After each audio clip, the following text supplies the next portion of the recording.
1929 খ্রিস্টাব্দে মালাবারে ভারতের আরব বংশোদ্ভূত মুসলিম সম্প্রদায়ের ইমানি উৎসাহ উদ্দীপনা নিস্তেজ করার জন্য ব্রিটিশ সরকার কঠোর জুলুম ও অত্যাচার আরম্ভ করলো।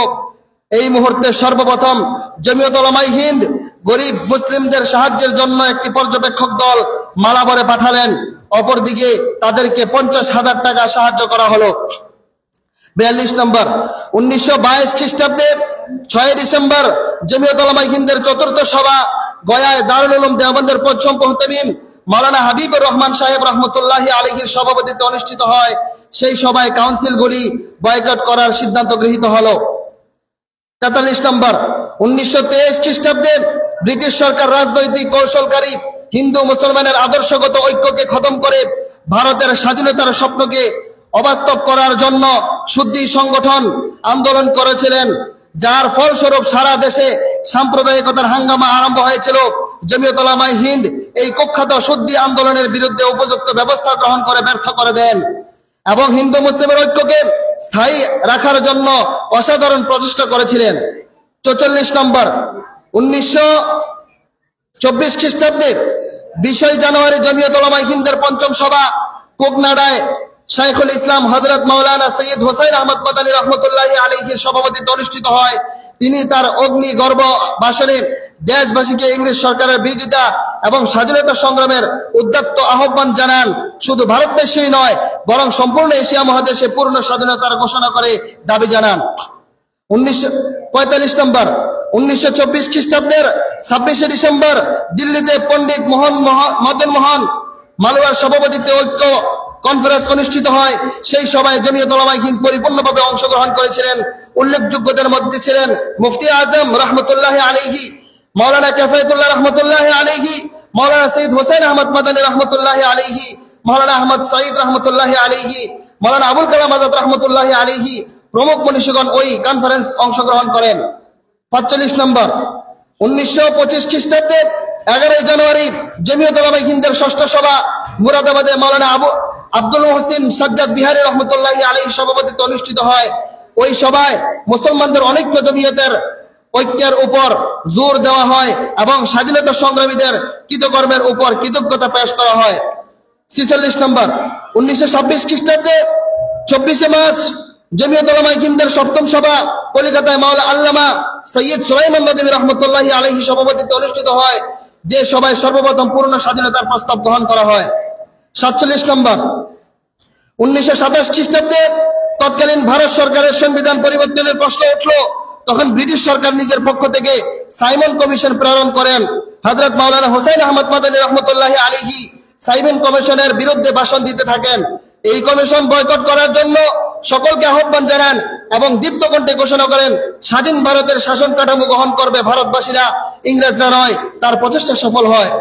48 নম্বর 1928 খ্রিস্টাব্দে 3রা ফেব্রুয়ারি সাইমন কমিশন ভারতে আসে। তখন জমিয়ত উলামায়ে হিন্দ এবং কংগ্রেসের সিদ্ধান্ত অনুযায়ী সারা দেশের শান্তিপূর্ণভাবে ধর্মঘট ও প্রতিবাদী সভা অনুষ্ঠিত হয়। 49 নম্বর 1928 খ্রিস্টাব্দে জাতীয় কংগ্রেস এবং অন্যান্য দল মিলে ভারতবর্ষের শাসন কাঠামো তৈরির জন্য পণ্ডিত মতিলাল নেহেরুর সভাপতিত্বে একটি কমিটি গঠন করেন। এই কমিটি যে শাসন কাঠামো তৈরি করেন তাহাই নেহেরু রিপোর্ট নামে অভিহিত। হযরত মাওলানা হোসেন আহমদ মাদানী রহমতুল্লাহি আলাইহি এবং জমিয়ত উলামায়ে হিন্দের অন্যান্য প্রতিনিধিরা কনফারেন্সে অংশগ্রহণ করে ইহার তীব্র বিরোধিতা করে বলেন, এই দস্তুর, এই কাঠামো একটি অপূর্ণ প্রতিবহুল স্বপ্ন, পূর্ণ স্বাধীনতা ব্যতীত আমরা কিছুতেই মানতে প্রস্তুত নয়। ব্রিটিশ সরকার নেহেরুর রিপোর্ট অনুমোদন করলেও জমিয়ত উলামায়ে হিন্দ কোনো মতেই তাহা মানতে প্রস্তুত হননি। ফলে কংগ্রেসের পরবর্তী অধিবেশনে ইহা বিসর্জিত হয়। 50 নম্বর 1929 খ্রিস্টাব্দে মোহনদাস করমচাঁদ গান্ধীর ডান্ডি মার্চ এবং নমক সাজি আন্দোলনের সময় জমিয়ত উলামায়ে হিন্দের কর্মী মাওলানা হিফজুর রহমান রহমতুল্লাহি আলাইহি, মুফতি আতিকুর রহমান ওসমানী রহমতুল্লাহি আলাইহি, মাওলানা আবুল কালাম আজাদ রহমতুল্লাহি আলাইহি, মাওলানা ফখরুদ্দিন মুরাদাবাই রহমতুল্লাহি আলাইহি, মাওলানা সৈয়দ মোহাম্মদ মিয়া দেওবন্দি রহমতুল্লাহি আলাইহি, মাওলানা বশির আহমদ ভুট্টা রহমতুল্লাহি আলাইহি আর অন্যান্য লোকজন গ্রেফতার হয়েছিলেন।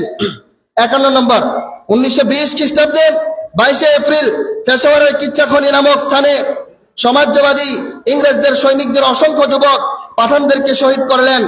তখন জমিয়ত উলামায়ে হিন্দের সভাপতি মুফতি কাফায়েতুল্লাহ রহমতুল্লাহি আলাইহি, মাওলানা নাঈম লুধিয়ানি রহমতুল্লাহি আলাইহি সম্মিলিত প্রতিনিধি দল পর্যবেক্ষণের জন্য পেশাওয়ারে যেতে চাইলে ইংরেজ সরকার অনুমতি দেয় নাই। তখন তাহারা রাওয়ালপিন্ডিতে বসে পর্যবেক্ষণের কাজ পূরণ করলেন এবং যখন রিপোর্ট প্রকাশ করেন তখন সরকার এই রিপোর্টকে বাজেয়াপ্ত করলো। 52 নম্বর 1930 খ্রিস্টাব্দে 3, 4, 5 মে জমিয়ত উলামায়ে হিন্দের নবম সভা মাওলানা মাইনুদ্দিন আজমিরি রহমতুল্লাহি আলাইহি সভাপতিত্বে অনুষ্ঠিত হয়। সেই সভায় মাওলানা হিফজুর রহমান সাহেব রহমতুল্লাহি আলাইহি জমিয়ত একা একা আন্দোলন না করে কংগ্রেসের সাথে জমিয়ত উলামায়ে হিন্দ সংযুক্ত হয়ে আন্দোলন করার প্রস্তাব পেশ করলেন, যার সমর্থনে মাওলানা হুসাইন আহমদ মাদানী রহমতুল্লাহি আলাইহি, আমির শরীয়ত মাওলানা আতাউল্লাহ শাহ বুখারী রহমতুল্লাহি আলাইহি প্রমুখ সমর্থন করলেন। এমন এই পরিস্থিতিতে ব্রিটিশ সরকার কর্তৃক সারদা 1 নামক একটি বিল অনুমোদিত হওয়ার ফলে পরিস্থিতি অধিকতর উত্তপ্ত ও গরম হয়ে ওঠে। জমিয়ত উলামায়ে হিন্দ আইন অমান্য আন্দোলনের প্রস্তাব গ্রহণ করলেন। ব্রিটিশ সরকার কর্তৃক জমিয়ত উলামায়ে হিন্দ বিরোধিতা করার কারণে স্থানে স্থানে মুসলমানেরা আন্দোলন ও কারাবরণের উদ্যোগ নেন, ফলে অল্প দিনের মধ্যে এই এক অকেজো হয়ে যায়। 53 নম্বর 1931 খ্রিস্টাব্দে আইন অমান্য আন্দোলন স্থগিত হয়, যদিও 1931 খ্রিস্টাব্দে গোল টেবিল কনফারেন্স জমিয়ত উলামা বয়কটের সিদ্ধান্ত গ্রহণ করায় কনফারেন্স ব্যর্থ হয়।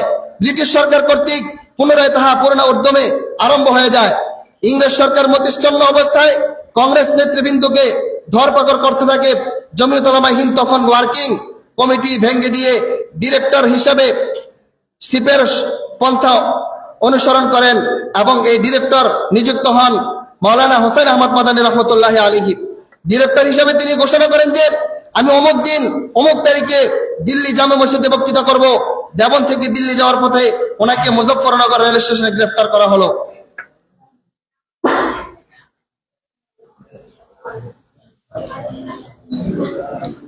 বিসমিল্লাহির রহমানির রহিম।